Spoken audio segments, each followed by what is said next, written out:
In honor of Team C's, all monetization of this video will be donated. Please consider donating down in the link below. Together we can keep our oceans and rivers clean. Today we're going to see, can I beat Pokemon Emerald with only one Kyogre? Kyogre has a massive special attack of 150, and the ability Drizzle doesn't have a turn limit in Pokemon Emerald, giving us a near constant 50% boost to our water type attacks. Needless to say, this run won't be difficult, but it will be satisfying. We begin the game forgotten in the back of the moving truck and immediately go to set our clocks to the optimal time. We are immediately kicked out of our home and told to go do something with our life. Attempting a bit of petty theft, we hear distant screaming and go to check it out. Freeing Professor Birch from the feral chihuahua that is set upon him, we tell him to get back to work and head out for wider waters. And we nickname our Kyogre along the way. His daughter tries to tell us how to direct our Pokemon in combat, but honestly, I think Kyogre has chosen to do what it wants, and we have lost control of the situation. We go ahead and round up our HM and Fly Slave, putting them in a place out of sight and mind. We try to tell our father about the situation at home, but he tells us he's adopted a new son and tells us to go catch a Pokemon for our new brother. We once again go through the experience of guiding Wally to a treasure we cannot possess. Scott begins his cycle of gaslighting and love bombing before continuing on. Heading north towards Rustboro, we come across an astonishing robust Lotad that demonstrated his zest for life. He too was slain.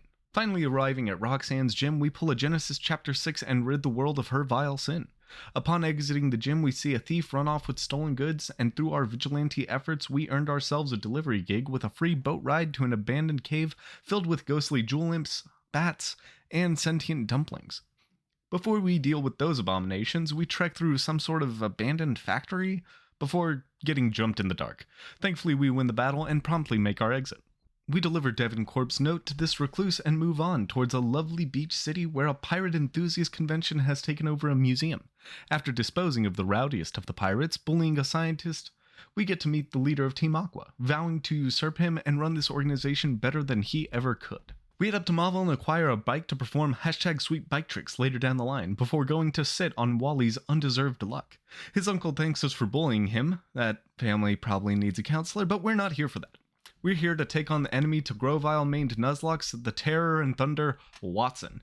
After soundly handling Watson, his... Wait, what? I lost. Wait a minute, I'm not supposed to lose. After a second round of astonishingly bad plays and unbelievably good luck, where we get Thunderwave by Magneton, try and set up an Omni Boost from Ancient Power, dealing much less damage than expected, we end up confusing Magnetric, but he never hits himself, breaking out of confusion as we try to use a Super Potion, survive 2 super effective Shockwaves, landing a third Water Pulse that confuses Magnetric, he hits himself, and we beat Watson's second try while paralyzed and at 1 health. We head north towards a cave, disrespecting news outlets funded by OAN along the way, and decide to try and take a visit to our grandmother during her day trip to the spa. Before we can get on the cable car, we end up hearing a cry for justice, making our way through rock dust-laden wastelands to save another nerd from being bullied. We back towards the cable car to our grandmother, only to be blocked by the same group that terrorized that poor scientist. Obviously, the lesson hadn't set in, so we're gonna do this song and dance again.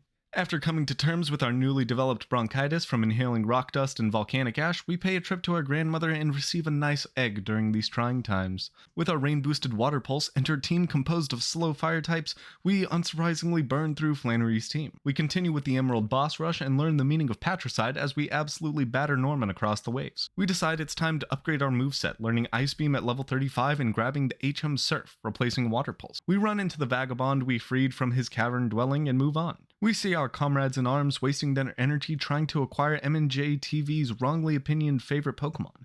We instead begin a new faction of Team Aqua, by force when necessary, and as to show that the Weather Institute hasn't been saved but is rather under new management, we demand that they hand over Cast Form as a tribute. We once again throw hands at the professor's daughter, where, once again, Scott tries to convince us to join the new cult he started. Something about the final frontier, I think. As we try to cross a bridge, we are once again confronted by the cave-dwelling transient, telling us to open our mind's eye, and then he makes us beat up a chameleon. Weird guy, that one. Beginning the process of removing all drones pretending to be birds, we come across the head of the Hoenn NSA and quickly remove her from office. Upon leaving, we once again receive a call from Scott. I swear I never gave him my number, and how did he know that we just won against Lady Tesla over there? That was like 30 seconds ago. After a long march over to Lilycove, a group of people loudly announce where they are going, As one does, we try to go to the mall and get some shopping done before being accosted by May once again. Quickly dealing with her with a mix of ice beam and surf, we buy a set of vitamins and steroids to turn the gains up to 1,000. While we're back in the area to take out Team Magma, we traveled back to the Mirage Tower to perform some #sweet bite tricks. And while we're up there, I pick up the claw fossil. I know that if I didn't say, you'd all be asking down in the comments below. Actually, comment anyway. Comments are good for the YouTube algorithm. Shout out to the dry spread on YouTube. Now finished up in the desert, we go to find Maxie and Team Magma. Leading our assault inside of what must have been an active volcano, we go ahead and have a heart-to-heart with Maxie about the seriousness of man-made climate change. That while individual participation in reducing plastic usage and reducing consumption of meat is good, the lion's share of pollution is made by corporations that need to be held accountable through global action and unity, with voting in people who will enact such policy changes.